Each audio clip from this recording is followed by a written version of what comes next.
It's the night of September 18th, 2022.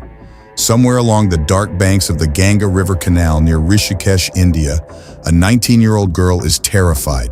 Resort staff will later testify under oath that she was screaming and crying as she was dragged away.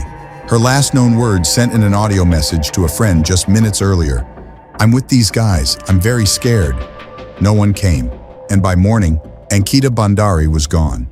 To understand how a young woman ended up fighting for her life on the edge of a canal in northern India, you have to go back to a small mountain village in Pori Garhwal district, and a family that had already lost so much. Ankita was born on November 11, 2003, in the village of Dob Shrikot. She was bright, hardworking, and driven by a single goal: to help her family survive. In 2021, she enrolled in a hospitality management course in Dehradun. But when her father lost his job during the COVID-19 pandemic, she dropped out. The family needed money fast. So Ankita did what millions of young people do. She took the first job she could find. That job was at the Vanantra Resort in Yamkeshwar, near Rishikesh, Uttarakhand. The resort was owned by a man named Pulkit Arya, the son of a senior leader in India's ruling Bharatiya Janata Party, the BJP. Ankita had barely been working there for 3 weeks. She had already told her close friend Pushdeep that once she collected her first paycheck, she was quitting. But before she got that chance, something happened inside that resort that would set off a chain of events shocking the entire country. According to witness accounts and police findings, Pulkit Arya pressured Ankita to provide what was described as special services to a powerful VIP guest staying at the resort. Ankita refused. She reportedly told a friend, "I may be poor, but I won't sell myself." That refusal, investigators would later conclude, is what got her killed.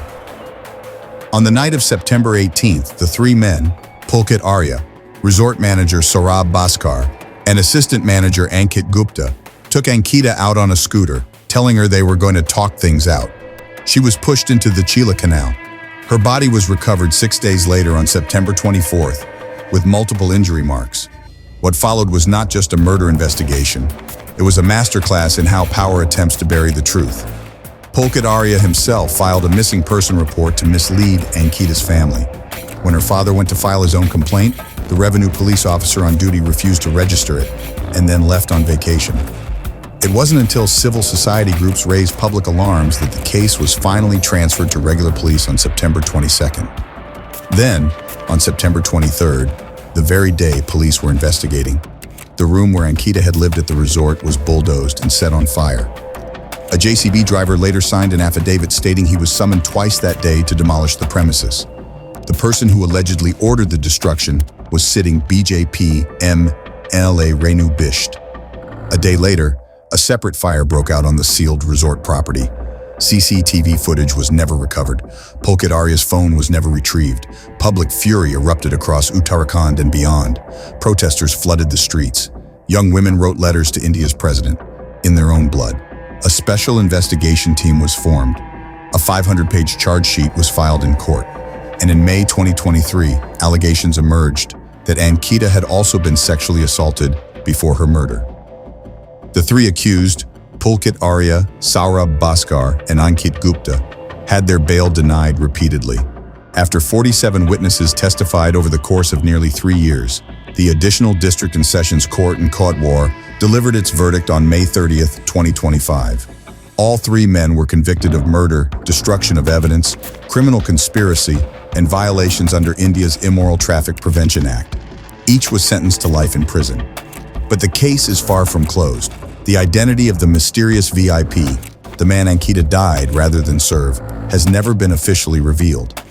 In December 2025, leaked audio recordings reignited the controversy, with allegations pointing toward a senior BJP national official. New protests erupted. An entire state shutdown was called. Ankita's mother still demands the death penalty. Her parents, who became farmers by dawn and protesters by day, are now pushing for a CBI investigation supervised by India's Supreme Court. Ankita Bhandari was 19 years old. She had done nothing wrong. She had simply said no, and that no cost her her life. The men who killed her are behind bars, but the system that protected them is still very much in place.